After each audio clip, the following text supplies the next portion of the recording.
All right. Thank you, Cindy. I don't think that's our first slide. That was the last slide. Okay, About great. that, I'll That's do okay. that really quick, sorry. Here we go. Absolutely. So hello, everyone. Thank you, Cindy. Hello, everyone. Thank you for joining us today for the webinar, HIV Prevention for Transgender Communities. My name is Sean Dimmons, and first off, I'd like to just give acknowledgments to this collaboration. It's between APLA Shared Action and the UCSF Center of Excellence for Transgender Health. So a little bit about the Center of Excellence. So our mission is to increase access to comprehensive, effective, and affirming health care for trans and gender non-binary communities. And we do that in three different ways, three approaches we use. First, what's bringing you the webinar today is our Capacity Building Assistance Program, the CBA that we provide. And in that role, we provide training and technical assistance for community-based organizations engaged in high-impact HIV prevention with trans communities. And we also have, we attend conferences and provide conference breakout sessions, as well as put on the National Transgender Health Summit every 2 years. The other things that the COE is engaged in is research. So we have a research arm that we have leading researchers in transgender health engaging in many different research efforts, one of which I will be talking with you about a little bit later in the presentation that has to do with prevention efforts around PrEP and trans communities. And lastly, we have a transgender care clinic housed at the UCSF Mount Zion site. And now Cindy will talk to you a little bit about shared action. Hi everyone, this is Jenny Liu from APLA Shared Action HD. We're based in Los Angeles. We're funded by the Center for Disease Control and Prevention to work with health departments across the country. Specifically, we are funded to work on three components, and it's HIV testing, prevention with positive, and condom distribution. So we offer free trainings, information transfer, and technical assistance services. So this webinar, as Sean said, is a collaborative initiative with the UCSF Center of Excellence as a two-part series. The first part, which was last week, regarding retention of transgender people into HIV programs. If you missed that one, it was recorded, and you can check that out on our website. So we're excited to be able to share our experiences working in HIV prevention and capacity building field for over 15 years, and also work with Center of Excellence to offer and guide us with their expertise and knowledge. So the purpose of this webinar is to increase capacity of staff to meet the prevention needs of transgender people. We'll be providing some current HIV prevention resources and best practices to ensure that programs at your communities are culturally relevant and can honor and address the lived experiences of transgender populations. The second purpose of this webinar is to also increase the awareness of National Transgender HIV Testing Day, which was April 18th. So this day was set to recognize the importance of HIV testing as an effective prevention tool. It is also one of the first steps to HIV prevention and treatment efforts, and it presents an opportunity for us to engage and empower trans folks in their sexual health and wellness. As the National HIV Testing Day, June 27, is coming up, we really encourage you and your staff to develop and host HIV testing events, campaigns to work towards increasing visibility and acceptance of trans people in your communities. Here are the objectives of this webinar. We'll be discussing some things you and your staff can do to work with transgender population in your communities and address their prevention needs. We will also be presenting and highlighting some strategies and best practices. More specifically, we'll be looking more at prevention methods like pre-exposure prophylaxis and how that can apply with trans women.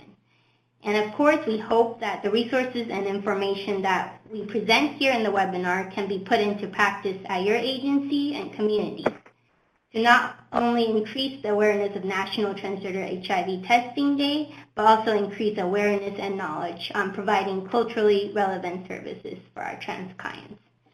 Now, Sean will be presenting some of the epi data on HIV among transgender people in the U.S.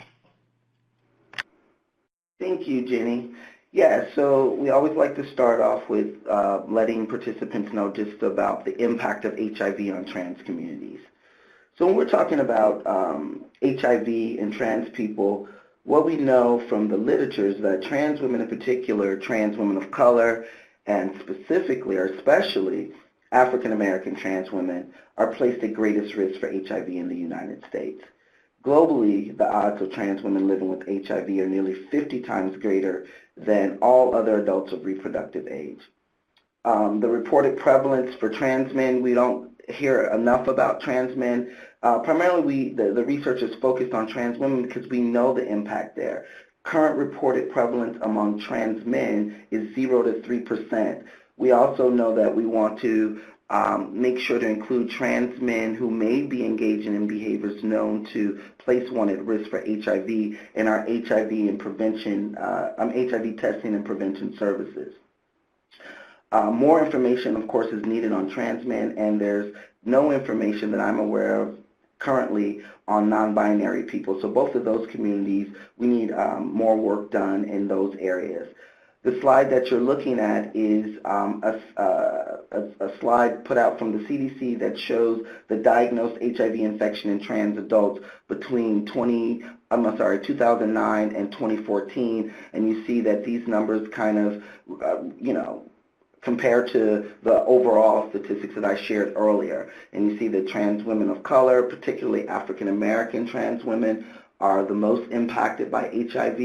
And what's striking to me about this particular slide is of the 1,974 trans women overall, about 1,500 of them are trans women of color. So that kind of speaks to where we want to focus our resources and attention in terms of HIV testing and prevention for trans communities. Also, it's important to talk about sort of the socio-cultural context of HIV and trans communities and how certain determinants of health affect risk for HIV. So with the transgender survey that from 2015, the respondents in that survey reported living with HIV at nearly 5 times the rate we find in the overall population in the U.S. 33% who saw health providers. There's a lot of stigma around accessing health care.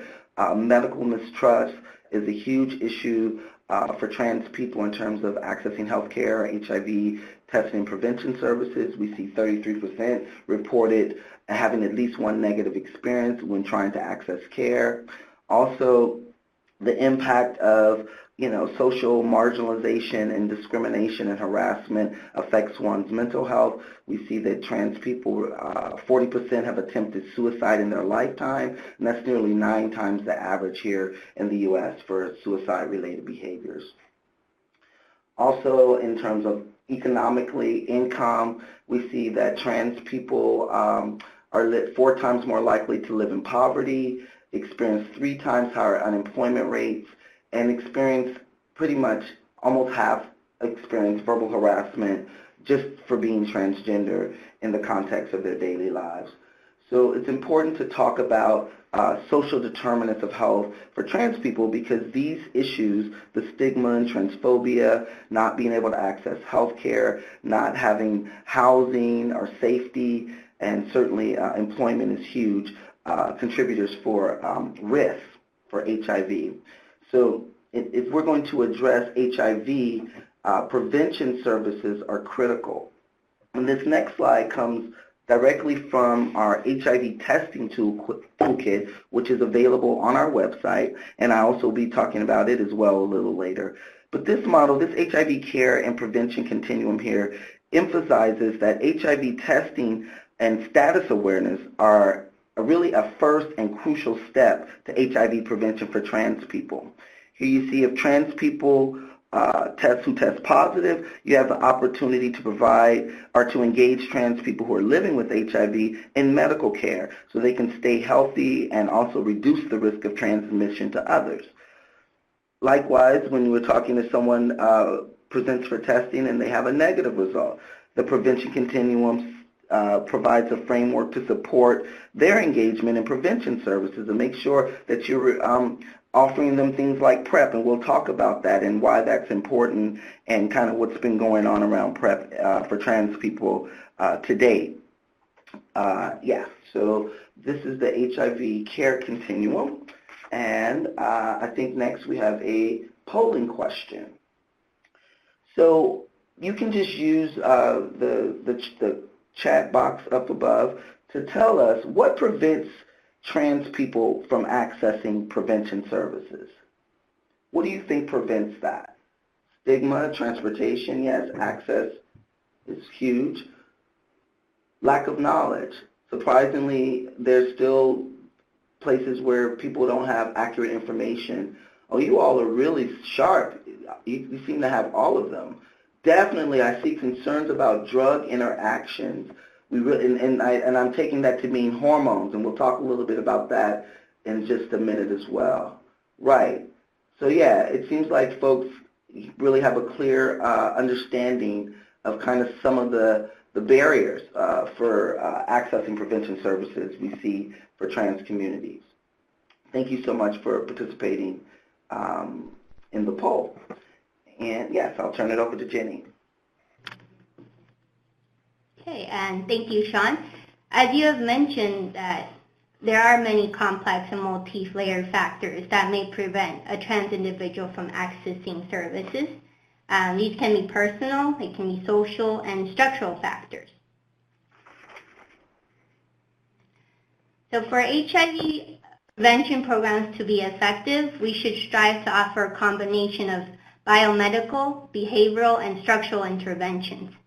Although very few HIV prevention interventions have been developed and tested specifically for transgender people, we'll highlight a few strategies here and how they relate to meeting the specific needs and social realities of trans people.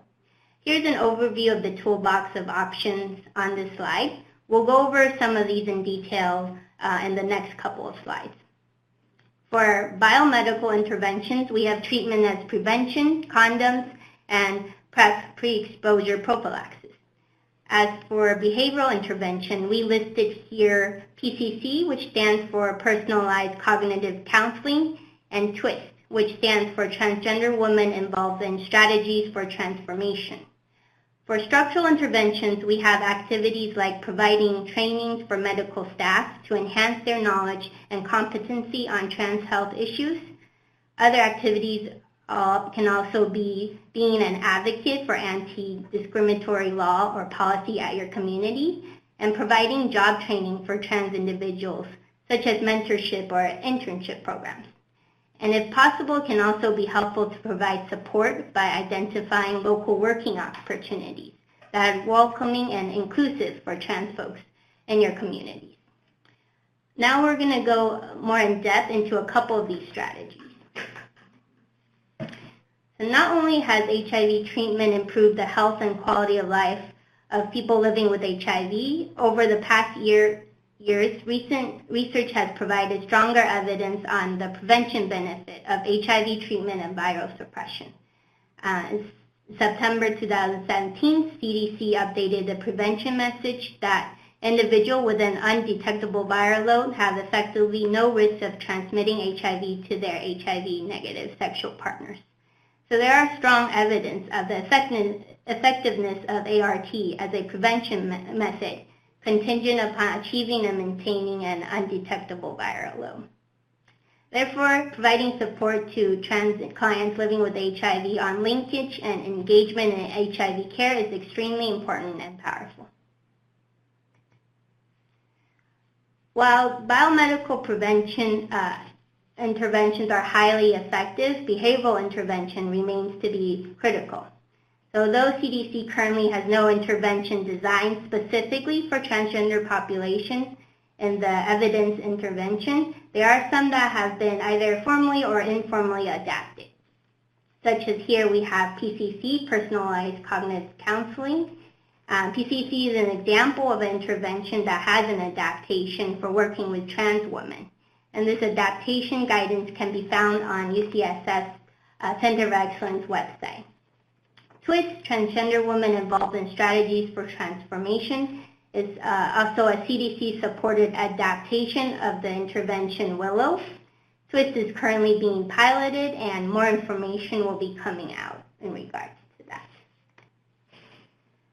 So as Sean has mentioned previously with the social determinants of health framework, transgender individuals may face a number of structural barriers. And we know that it can be a daunting task to tackle the wider social economic issues. It can take time and resources. However, structural intervention can be done at the organizational level to start shifting the conversation and really changing the norms from the ground up. This is an example of a structural intervention that can be done at your agency. Your organization can add this two-step method on your health history or intake form to gather more accurate and sensitive information regarding gender identity. So the two-step method can not only provide better surveillance data for trans population, but also enhance your program by helping your provider offer more culturally competent services in the continuum of care. There are more resources on how to implement the two-step method on Center of Excellence website.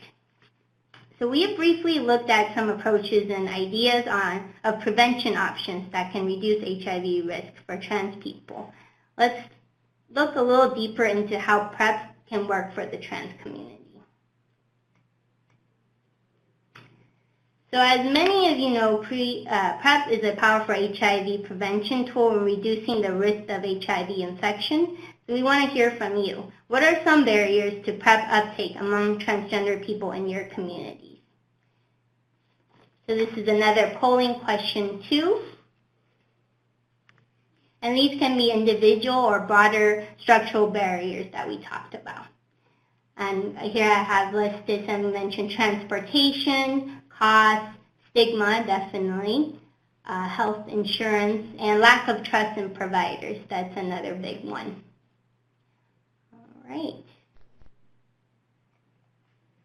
All right, thank you for all of your responses. We'll definitely touch upon a few of these throughout the rest of the webinar. So for the rest of the webinar, we'll be delving into PrEP and what that can look like for our transgender communities, taking into consideration some of the challenges and competing needs that you've mentioned. And because the way it has been marketed, PrEP is frequently seen as just a pill. However, it is important that any program offering PrEP provides it as part of a combination intervention that includes not only just the pill, Truvada, but also includes regular HIV and STI testing, condoms and lubricant, and behavioral intervention and counseling to support adherence and risk reduction. And this also aligns with the clinical studies conducted on PrEP. Even though providers are relaying this information, we have found that consumers are not choosing to use condoms with the pill Truvada.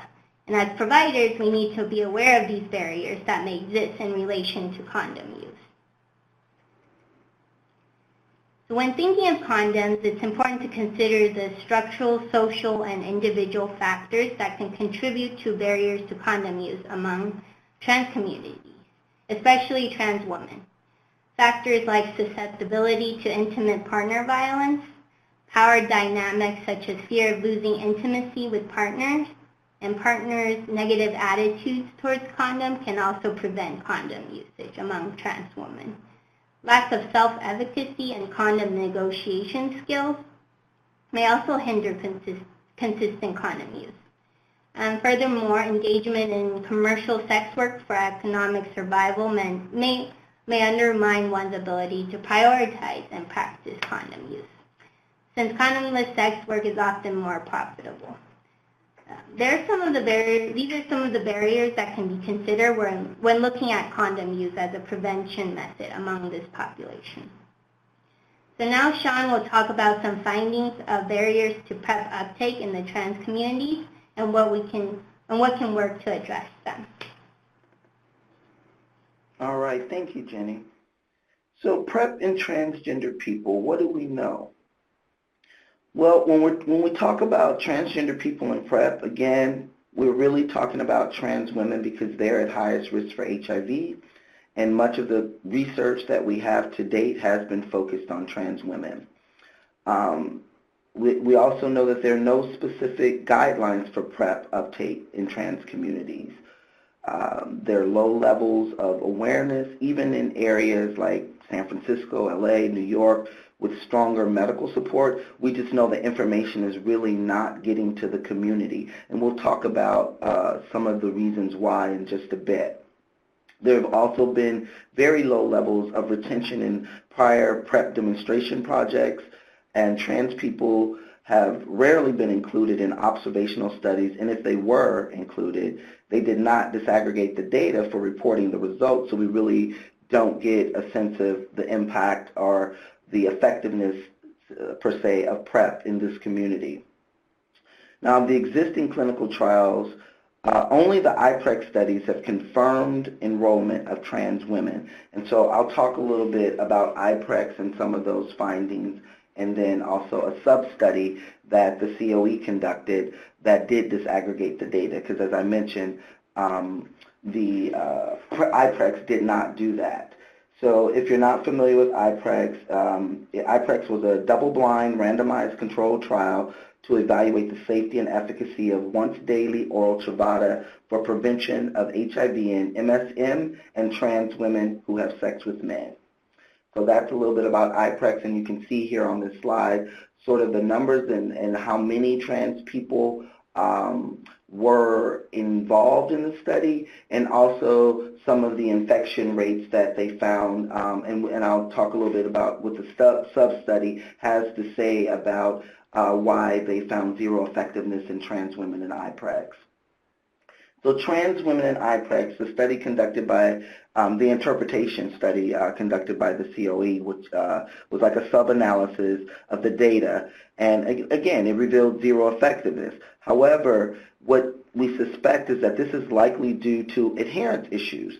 Transgender women with protected levels of the drug in their system did not convert or get HIV while they were in the study. You know, so PrEP does actually seem to be effective in preventing HIV in trans women when it's taken as prescribed, as we are told, and with other populations that we have more information on. So some of the things, some of the barriers, and if you know, I don't know if it's on this, like, yeah, those on hormones were less likely to have protective drug levels than those not on hormones. And that's an important thing in terms of how are we going to strategize on getting accurate information to people about the safety of PrEP and its effectiveness.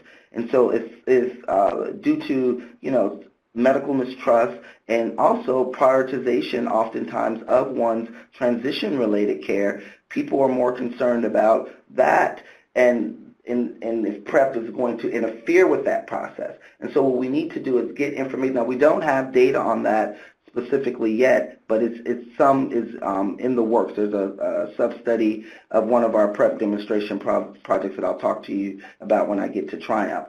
But the literature basically lacks the data about PrEP acceptability among trans communities and how best to get PrEP to the people who need it. So we need studies of PrEP use in trans communities, and they should be designed and tailored specifically for the population. One of the problems with adherence we suspect with IPREX was that none of the study materials were trans-specific. And so we know when you don't have materials that are specifically tailored to the community, it can affect acceptability. You know, whether or not someone feels like this is safe, and also if we don't have accurate information being disseminated about the effectiveness of this intervention against HIV, you know, you're going to have issues with uptake in the community. All right. So also, in San Francisco, the COE actually led this as well, conducted qualitative data collection with trans women to identify barriers and facilitators to PrEP. And as you can see, some of the barriers are information isn't disseminated via trans networks. It's very important that you disseminate PrEP information along your existing trans networks, making sure people are informed, because we know also that trans people are more likely to use PrEP if they're getting information from a reliable source. And a lot of times in community is where folks are getting information. Another facilitator is having PrEP providers that are knowledgeable, not just in PrEP, but in trans people and in trans health. If you have a provider where folks can actually get PrEP and get their hormones monitored, that's the ideal situation in terms of PrEP uptake. And so one of the ways that the COE is addressing this issue is we've been funded as one of the 3 sites for a PrEP demonstration project here in California. It's the first PrEP demonstration project initiative to focus on trans communities, and they're focusing on both trans masculine and trans feminine and non-binary people in this study. The overall goal of the TRIUMPH project is to develop and evaluate a culturally relevant, community-led PrEP demonstration project driven by the needs and experiences of transgender women of color. We have 2 sites. We have one in Oakland that primarily focuses on trans Latinas at La Clínica de la Raza. And then we have a second site that's in Sacramento out of the Gender Health Center that is focused on all folks there of trans experience. And the TRIUMPH study is using, it's really couched in the model of gender affirmation as a conceptual framework, making sure that all levels of the experience of services there for folks accessing PrEP through TRIUMPH are affirming. And also looking at how to deliver PrEP access in the context of primary care, including transition-related care. So folks at TRIUMPH can go in and they can take care of their primary health and their transition-related health and get information and access to PrEP if they choose to have it. That's really important to have services that are expanded. We know that that is a best practice for engaging folks in HIV, because quite honestly, most trans people aren't focused on HIV, and I saw that in the comments. It's like they're trying to deal with all these other things, so as best we can include healthcare with these other social determinants, the more successful we will be in our HIV prevention and care services for trans communities. Also, some of the best practices that we know for promoting uptake, like I said, disseminating information via trans networks, and discussing PrEP in the context of care, of health and wellness, maybe even transition-related goals. People's behaviors may change as they transition in terms of their sex, sexual expression, and so on. So having these in more conversations in a more broader context. Definitely addressing misinformation and assumptions. And I want to just backtrack a little bit, because I wanted to talk about the sub-study of TRIUMPH, is where they're actually looking at interactions, if any, with hormones, with feminizing and masculizing hormones. So they're enrolling trans masculine people who are on testosterone, trans feminine people that are on estrogen, to kind of look at if there are any interactions. And as soon as we have the results from that study, we will be disseminating those widely to help address some of the, the misinformation and assumptions and some of the reasons that prevent folks from adhering to PrEP.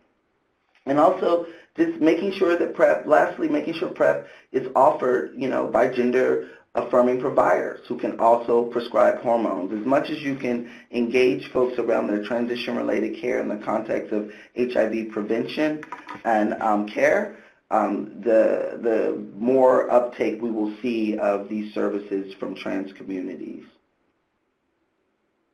So just to give you some information on some very trans-specific marketing tools that are available. This series put out by Ultimed, I think last year, Fierce A. It's a 5-part bilingual video series that highlights scenarios reflective of the real-life issues and experiences of trans women while incorporating prevention messages to help reduce risk for HIV. This video series is really awesome. It's a tool you can use in your training. It's a tool you can use to encourage people to start thinking about PrEP, and the scenarios are quite realistic, and they come in both Spanish and English, and there's also, when you access this PowerPoint off of the webinar here, there's the link directly to AI, and if something happens, you can actually just Google it and you'll find the video series there. So other resources, as I mentioned, the COE, we have a part of the work that we do is to provide capacity building assistance, and we've also developed these best practices for HIV prevention, in which we've developed a full-day training. So if folks are looking for more opportunities to educate their staff so that you are better equipped to provide culturally responsive services for trans communities in HIV prevention, please feel free to contact me. So these are the 8 best practices. You can find more information about them on our website, and there's also this, you can download this, and this is a handout. These are also come in posters that you can use to post around your office to support staff in, remembering the 8 best practices. Lastly, we have our Transgender HIV Toolkit, which is kind of the context of bringing you this information as we approach National HIV Testing Day. As Jenny said, there's always opportunities to elevate the voices of trans people in your HIV testing efforts, and so we want to make sure that we're talking about this not just on April 18th, but year-round. And one of the resources we have is quite useful is our HIV testing toolkit. It's available on our website for download. It's available both in English and Spanish. It's a very long document, so we also have a condensed version available there for health departments. And in this, you will find information on trans communities, information about social determinants of health, how to conduct effective sexual health assessments with people, because it's important to know with people and not to make assumptions when we're doing our HIV assessment. So we want to know what people are doing and who their partners are and all of those types of things, and there's lots of information available in the toolkit on that. And yeah, so please avail yourself of the HIV testing toolkit and make sure to include transgender voices in your plans for commemorating or celebrating national testing initiatives throughout the year. So things you can do, your agency can do to improve your testing services for trans people is really learning how HIV affects trans people. And I hope you were able to get some information today in what we shared earlier. Also encouraging testing. The Act Against AIDS, the Doing It My Way campaign will be rolling out this year for National HIV Testing Day. So please look at our webpage for more information on that. We will be posting media related to that. Also utilizing social media to promote conversation about testing, our National Transgender HIV Testing Day when it comes back around. Certainly these are things, and also hosting an event in your local community. That's what you can do to really, that is making sure that it is affirming and inclusive for trans people, and the ways that you can do that is getting more information on the best practices of how to engage trans people in HIV prevention. So with that, we want to open it up for questions. Okay, thank you, Sean and Jenny. I don't have a lot of questions, so folks, this is your chance to get your questions answered from our presenters. Feel free to type them in the questions and comment features. There is one from earlier, and the question is, could taking hormones affect the level of Truvada in the system? Well, currently, we don't have any data on that. As I mentioned, there aren't any research studies that have actually looked at the interactions between Truvada for PrEP and hormone replacement therapy in trans people. What we do know is that previously the question came about in terms of taking ARVs, and we know that Truvada is one of the drugs used to treat HIV, and there were no contraindications found as far as I'm aware. But like I said, we are doing a sub-study along with the Triumph, our PrEP demonstration project, and as soon as we have those data available, we will be sharing those widely. Thank you, Sean. I appreciate it. And there are some questions coming in, but I want to remind folks that on the right side, there are a few links that would be valuable. There's a link directly to the National Transgender HIV Testing Day Toolkit, and the video that Sean has embedded in the slides, there's a link there in the middle box where it says Transella YouTube video, as well as the slides and the presenter bios. Everyone on the webinar today, I'll make sure you have both the recording and the PowerPoints for both webinars in this series. I know some of you are having audio problems. We'll make sure you get everything you need. So, okay, I've got a question. How do you approach providers who continue to insist on using the legal name for trans clients if they are pre-op? There's a second part to that question. Some old school providers don't see the significance of acknowledging the preferred name. Okay, so the first question is, how do we respond to providers who will refuse to use a person's chosen name? Is that correct, Cindy? Yes, I'm sorry. Yeah. Yeah, how do you approach yeah, you got it. Okay. Yeah, well, I think the first step would be to look at, because oftentimes when we're doing HIV prevention work with trans community, it's not just about giving people information and getting them medication or getting them tested.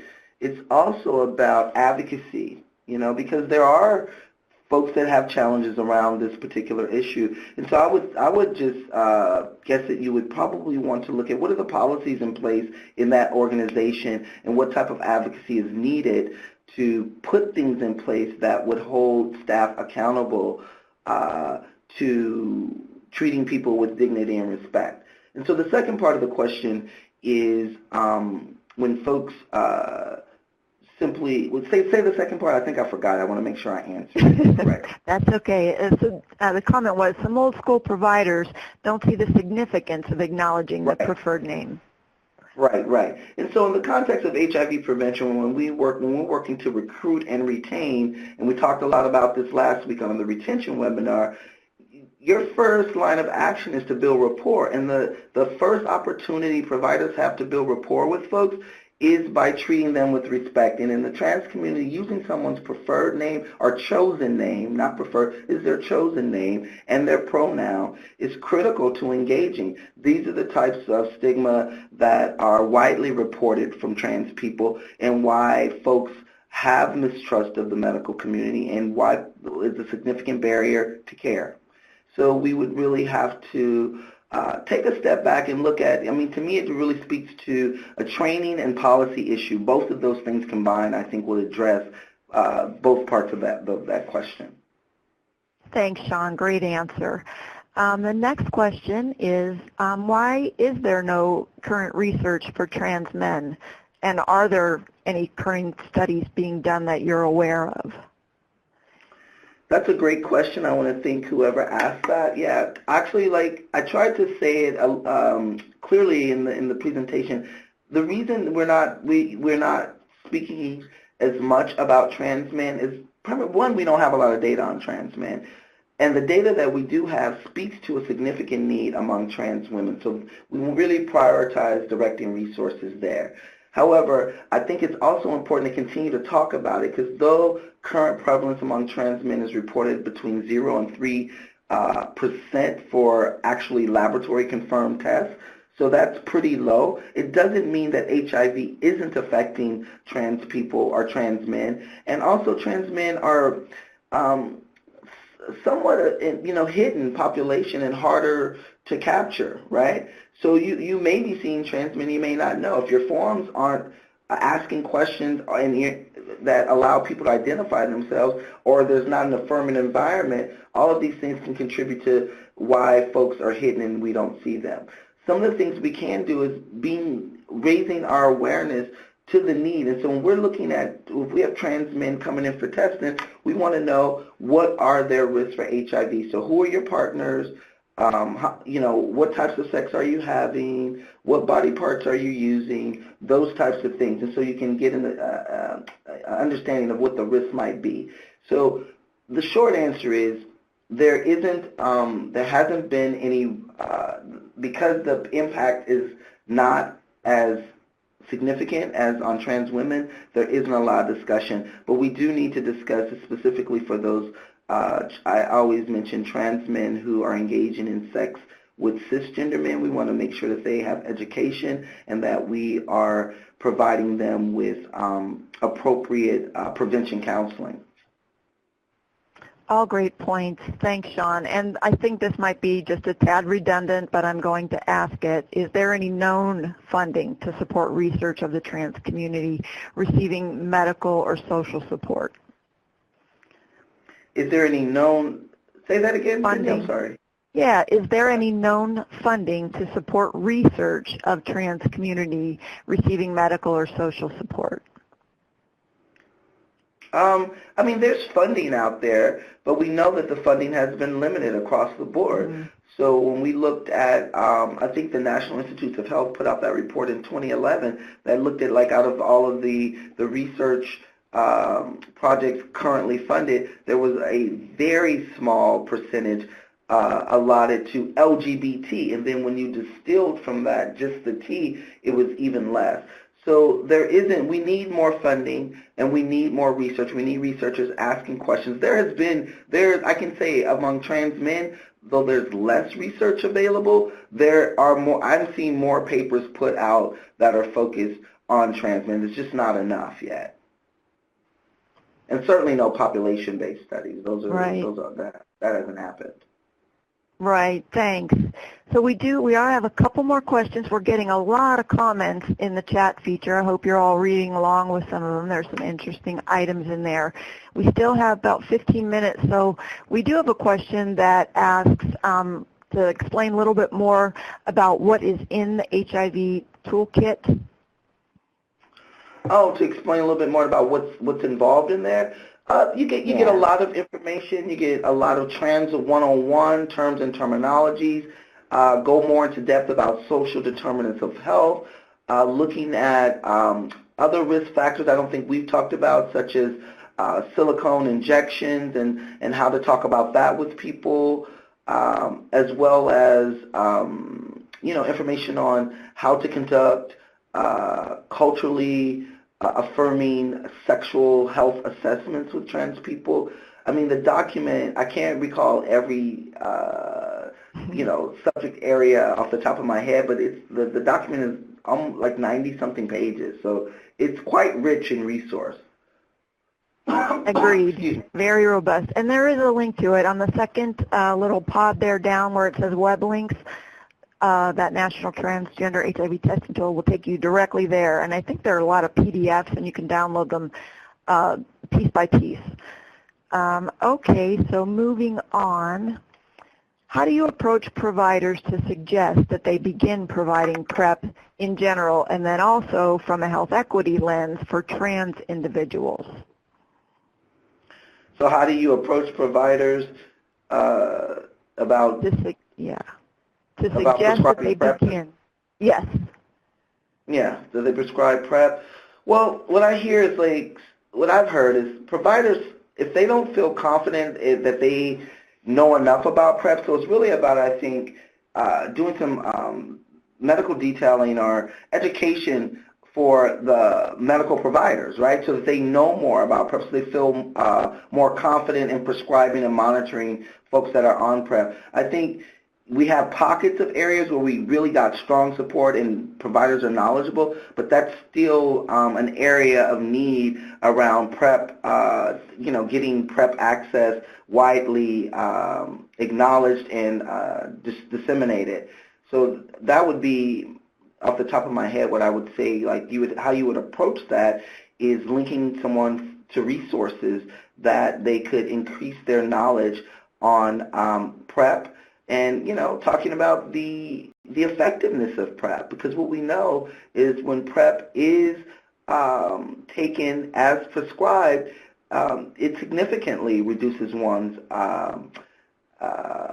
chances of becoming infected if they're exposed to HIV. So that in and of itself seems like a strong point to get buy-in from a provider, but it's also about bringing education to the health force around PrEP in those areas where they're not, not San Francisco, LA, or New York. Right. And even those places, there's still pockets. Yeah.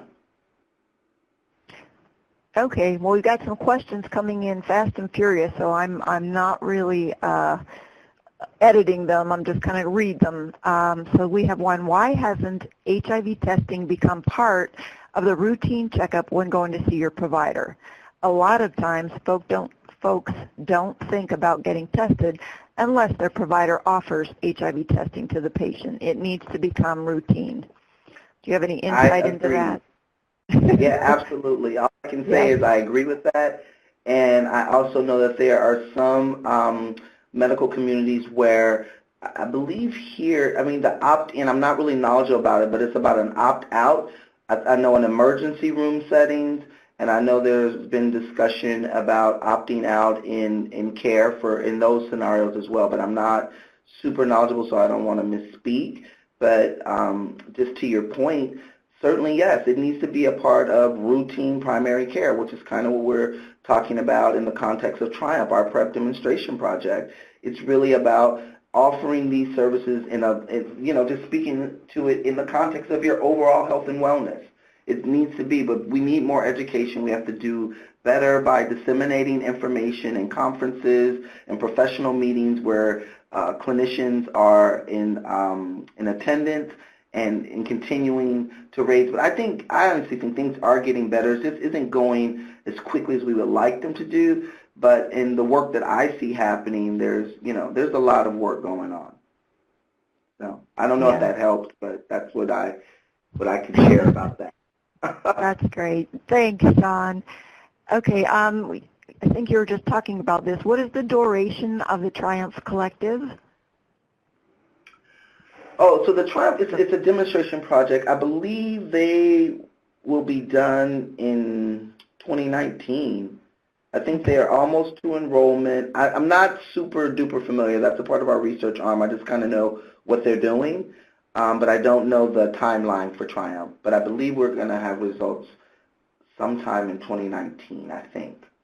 Terrific. But well, thanks. We will be talking about it. We will have a whole launch around it. So because it's pretty important. It's the first PrEP demonstration project for trans people. And also, we will have information about interactions between Truvada for PrEP and hormones. Great. So we're excited about it. Yeah, possibly a webinar. Yeah, definitely. Okay, yeah. We're still getting a lot of questions in around the hormone therapy. There's a comment I'll read first, and let's see. Many of my trans patients believe PrEP doesn't work for them due to being on hormone therapy. And the follow-up question to that is, so is there a difference if a trans man or trans woman takes PrEP? How long does it take to conceive within the body? And does the hormone therapy make PrEP less effective? Okay. So does the hormone therapy make PrEP less effective? We don't have data on that yet. Mm-hmm. That's a question that still researchers are trying to answer. So that's one. But again, my caveat is we know that it doesn't have contraindications when Truvada is used in the context of treatment for HIV and hormones. Okay. Say the first part, Cindy. I'm sorry. I will find it. The difference in effectiveness for trans men and trans women, right? Yes. Okay, so remember there are no current guidelines for PrEP uptake in trans communities, right? We don't have that yet. What we do have are guidelines for other communities, MSM, women, cis men, and cis women. So, Okay. so what we would, how I would approach that question is we don't have that answer yet. However, we have to look at what types of sex is a trans person engaging in. We can't make assumptions about, because someone's a trans masculine person or a trans feminine person, what types of partners and sex they have. So we have to ask those questions first, and depending upon the types of sex they have, I would assume you would go to the guidelines for that. Like, so if you're having anal receptive or vaginal receptive, oral, those types of things, and that's how I would direct my the person looking for that information. But we don't have any guidelines for PrEP yet for trans people. Yeah. Okay, thanks, Sean. So we're going back a little bit to some more research questions. And here's one. Are there currently any specific research studies being done as it relates to trans non-binary folks? There is a second part, but I'll let you tackle that. Not to my knowledge. That's a pretty straightforward question. We need more research in the area of non-binary people. I imagine we're going to start seeing in the coming years because we know that this is a gap in our knowledge. And the comment after that is kind of the reason why we're doing these webinars is how do you create a culturally responsive space that begins incorporating and affirming trans non-binary folks as it relates to sexual health? Well, you get more information on trans people, and it's hard to talk about non-binary specific as one of the identities under the larger trans umbrella. So kind of when we talk about it talk about in the context of the best practices for working with trans people. And as we get more information on non-binary, if it's specific or different, in my experience when I've trained on non-binary identities, that's kind of my approach to it. I kind of talk about the lack of information and how the best practices that we have developed also apply to non-binary identities. So the first step in creating affirming spaces for non-binary people is to get some training for your organization on working with trans communities, because the best practices that we share, and also our cultural humility training, also are connected to the experience of non-binary people, are creating spaces that are affirming for non-binary people as well. Right, exactly. And there's another comment that says that it's also important to educate your doctor as their patient and be certain that they understand how you want to be addressed.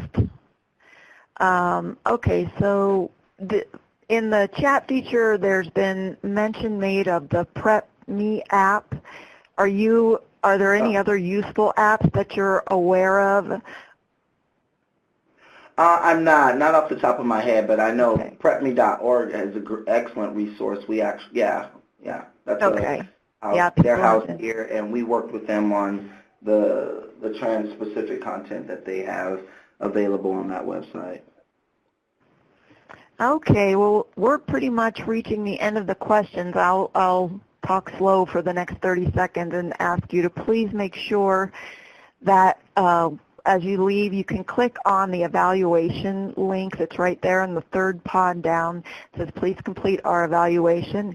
Once this webinar closes, you will be taken directly to that page if you don't have a pop-up blocker on, and we will mail it out as well. We'd really, really want to hear what you think of this webinar and the others like it so we can do better and offer more.